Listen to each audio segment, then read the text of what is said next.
In the high desert of northern New Mexico, surrounded by mountains, mesas, and endless sky, there is a small, quiet town called Taos, a place where the air feels ancient, still, dry, and sacred. Artists, musicians, and wanderers have come here for generations, drawn by its beauty and silence. But for some, that silence is broken, because in Taos, there is a sound, a deep, low, constant hum that seems to come from everywhere and nowhere all at once. Some people hear it, most don't.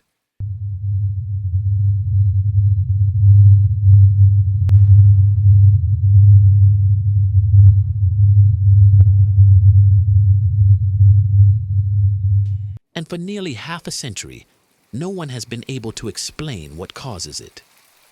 This is the story of the Taos Hum, a sound that shouldn't exist, a mystery that still lingers in the desert air. The first reports began in the early 1990s, though locals claim the sound had been around much longer. Residents of Taos started describing a strange, low-frequency noise, something like an idling diesel engine in the distance. It wasn't loud, but it was persistent. Day and night, it pulsed through the desert, sometimes steady, sometimes fading, but never gone for long. It seemed to come from the ground itself, or from the sky, or from inside the walls. To those who could hear it, it wasn't just a sound, it was a presence. Some said it vibrated in their bones, that it made their chest feel heavy, or that it followed them wherever they went. One man described it as the earth moaning. Another said it sounded like a giant machine, always idling, waiting for something. And yet, when engineers and scientists came to investigate, they found nothing. Taos is a town of just a few thousand people. But when word of the hum spread, it became a global story. Reporters from national news outlets arrived, interviewing locals, recording the sound, and bringing sophisticated instruments to measure vibration and frequency. At first, they thought it might be a form of industrial noise, machinery, or distant mining operations.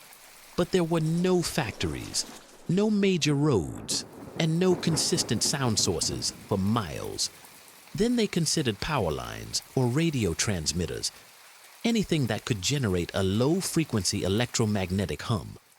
But every test came back clean. No unusual electromagnetic activity, no ground vibrations, no mechanical resonance. And yet, dozens of people continued to insist. It's real. I can hear it. Scientists from Los Alamos National Laboratory, the University of New Mexico, and even the Department of Defense took part in the investigation. In 1993, they formed a team to study the phenomenon, measuring sound frequencies across the area. They interviewed more than 200 residents. About 2% of the population claimed to hear the hum, a consistent percentage later found in other parts of the world, where similar sounds have been reported.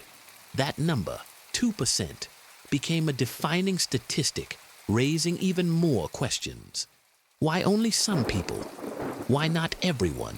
The hearers, as they were called, described the hum in slightly different ways. Some said it was a vibration more than a sound. A low, thrumming pulse felt deep in the chest or the base of the skull. Others said it resembled a diesel engine, idling far away, always just out of reach. It wasn't in their ears, they said. It was inside their heads. Many claimed it grew louder at night, when the desert was still. Some said it seemed to follow them indoors, even underground. A few reported that it drove them to exhaustion and sleeplessness. One woman said, "You can't escape it. It's like the earth is humming, and you're trapped inside its breath." But the Taos hum wasn't unique. Similar low-frequency hums have been reported all over the world.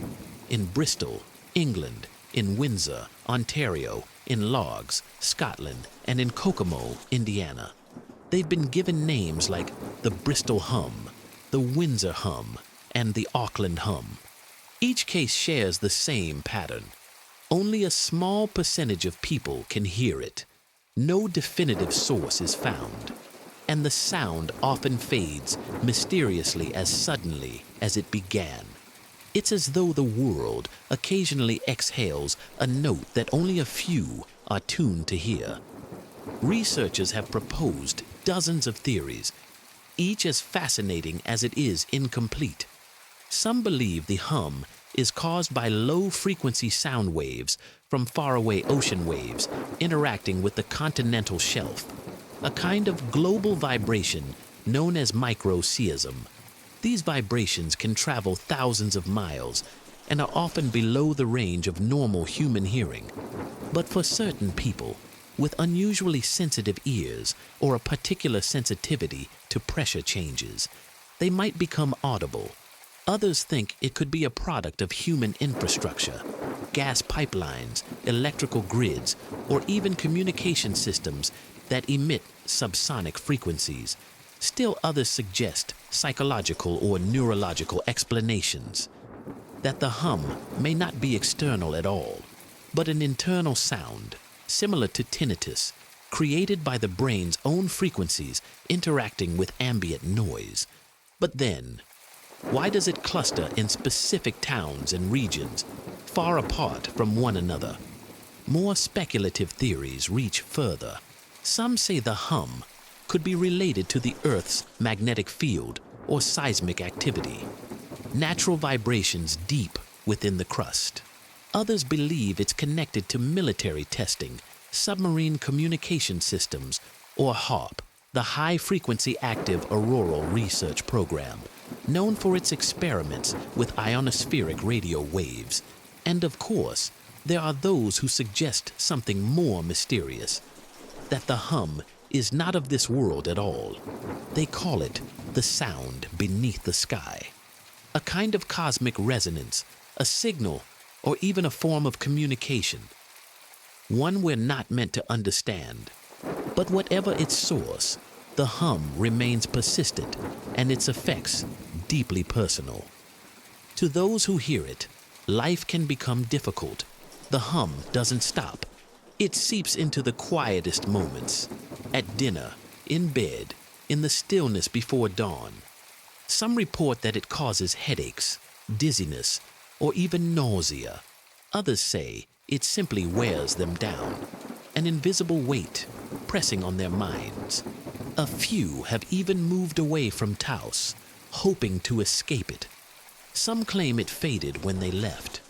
Others say it followed them wherever they went. Perhaps once you hear it, you can't unhear it.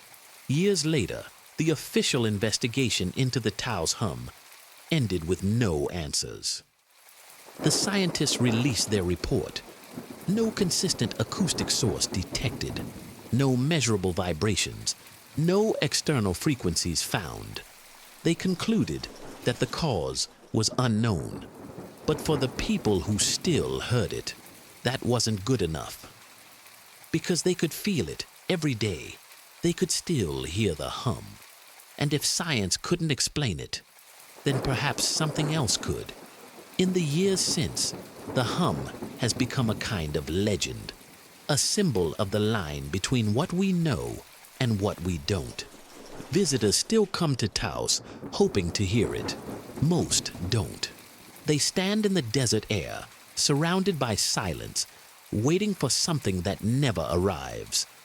But for those who do hear it, even faintly, even for a moment, the experience is unforgettable. A sound that doesn't seem to belong to this world. A vibration that feels like it comes from the center of the earth. A reminder that the planet itself might be alive, breathing, humming, whispering softly beneath our feet. If you stand outside the town of Taos on a still night, the desert stretches endlessly around you. The stars burn cold above the Sangre de Cristo mountains. And if you close your eyes, You might hear it too. That faint, steady note beneath the wind. A hum that rises from the ground, moves through your chest, and settles in your bones. A sound with no source, no pattern, no reason. Maybe it's just the earth speaking in its own language. A tone too low for most of us to hear. Or maybe it's something else. Something that's always been there, waiting, echoing through the silence of Taos. And if you ever find yourself there, alone at night, listen closely. Because sometimes the loudest mysteries in the world are the ones we can barely hear.